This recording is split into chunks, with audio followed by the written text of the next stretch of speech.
Friends నమస్తే, నేను మీ Battini Srinivas, motivational speaker. ఇప్పుడు మనం దీపావళి పండుగ జరుపుకోబోతున్నాం. రేపు దీపావళి.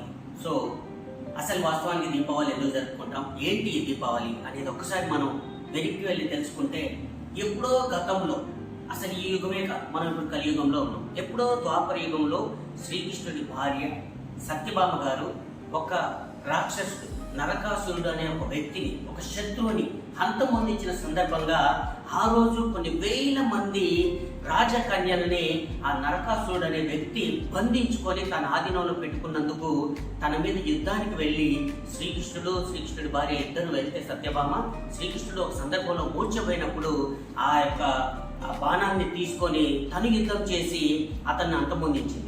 ఒక రాక్షసు చెర నుంచి బయటపడ్డ మహిళలు, ఆ మహిళలతో ఉన్నటువంటి ఆ ప్రపంచం, ఆ రోజు ఉన్నటువంటి ఆ ఊర్లు, ఆ గ్రామాలు, ఆ పల్లెలు అందరూ మా యొక్క రాక్షసుడు, మా యొక్క శత్రువు అంతమొందించబడ్డాడు. ఈ రోజు అమావాస్య చిమ్మ చీకట్లతో ఉంది. అయినా ఈ చిమ్మ చీకట్లని, ఈ కారు మబ్బులని మేము దీన్ని అంతమొందిస్తామని చీకట్లని చీల్చే వెలుతురుని పుట్టిస్తూ ప్రతి గ్రామంలో వీధిన ఇంటింటికి మొత్తకి ఆ రోజు దీపాలు వెలిగించి వాళ్ళ యొక్క ఆనందాన్ని వ్యక్తపరిచినటువంటి పరిస్థితి. మరి ఈ రోజు ఎందుకు మనం ఈ దీపావళి జరుపుకుంటున్నాం, ఎందుకు జరుపుకోవాలి? మరి అప్పుడెప్పుడో వాళ్ళకి శత్రువు నుంచి విముక్తి వచ్చింది, మరి మనకు వచ్చిందా? ఈ రోజు మనకు ఉందా? మరి ఎవరు మన శత్రువు? అది ముందుగా మనం తెలుసుకోవాల్సిన అవసరం ఎంతైనా ఉంది. మనం కూడా మన శత్రువుని జయించాల్సిన పరిస్థితి ఎంతైనా ఉంది. మీకు తెలుసా, ఈ దేశానికి శత్రువులు అందరూ ఎక్కడున్నారు? ఈ రాష్ట్రానికి శత్రువులు ఉంటే వాళ్ళందరూ ఎక్కడున్నారు? జైళ్ళల్లో ఉన్నారు.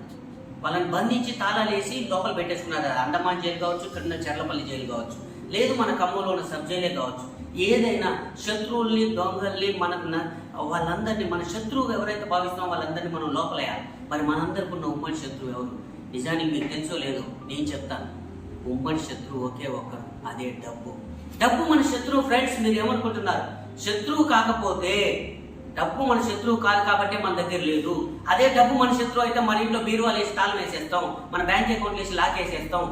సో మనం కూడా మన శత్రువు, ఉమ్మడి శత్రువు అయినటువంటి ఈ డబ్బుని మనం సంపాదించాల్సిన అవసరం ఎంతైనా ఉంది. ఈ ప్రపంచంలో కలియుగంలో డబ్బే మనకు అత్యంత పెద్ద శత్రువు. అర్జెంటుగా మనం డబ్బు సంపాదించి మన బీరువాలో పెట్టుకుంటే అసలు మనకు సమస్యలే ఉండవు, మనకు శత్రువులే ఉండరు. మొత్తానికి 199 సమస్యలకి 199 వీటికి పరిష్కార మార్గం, ఏకైక మార్గం మన శత్రువుని అంతమొందించడం. అంతే, ఆ శత్రువుని మన ఇంట్లో, మన బీరువాలో, మన లాకర్లో బంధించడమే, మన బ్యాంక్ అకౌంట్లో బంధించడమే. అదే డబ్బు. డబ్బుని మనం సాధించాలా. నెక్స్ట్ సంవత్సరం, వచ్చే సంవత్సరం, ఇప్పుడు 2025 దీపావళి మనం జరుపుకుంటున్నాం. 2026 సంవత్సరం దీపావళి జరుపుకునే నాటికి మనందరి ఉమ్మడి శత్రువు అయిన 1 కోటి రూపాయలు అనే ఒక శత్రువుని, 1 కోటి అనే వాళ్ళు ఒక శత్రువు అని భావిస్తే, ఎంతమంది శత్రువులు మీకుంటే అంతమంది శత్రువులు మీరు మీ బీరువాలో, లాకర్లో బంధించండి, మీ బ్యాంక్ అకౌంట్లో బంధించండి. విజయవంతంగా ఇప్పుడు ఉన్న మెట్టు మీద కాకుండా 10 మెట్లు ఎక్కి 10 మెట్ల మీద దీపావళి పండుగ మనం నెక్స్ట్ ఇయర్ జరుపుకోవాలని మీరందరూ, నాతో పాటు మీరు, మనం, మన చుట్టూ ఉన్న వాళ్ళందరం కూడా ఉన్నత శిఖరాలకు ఎదగాలని మనస్ఫూర్తిగా కోరుకుంటూ, మిత్రులు, స్నేహితులు, శ్రేయోభిలాషులు అందరికీ పేరున దీపావళి శుభాకాంక్షలు తెలియజేస్తున్నాను. Thank you friends, thank you very much.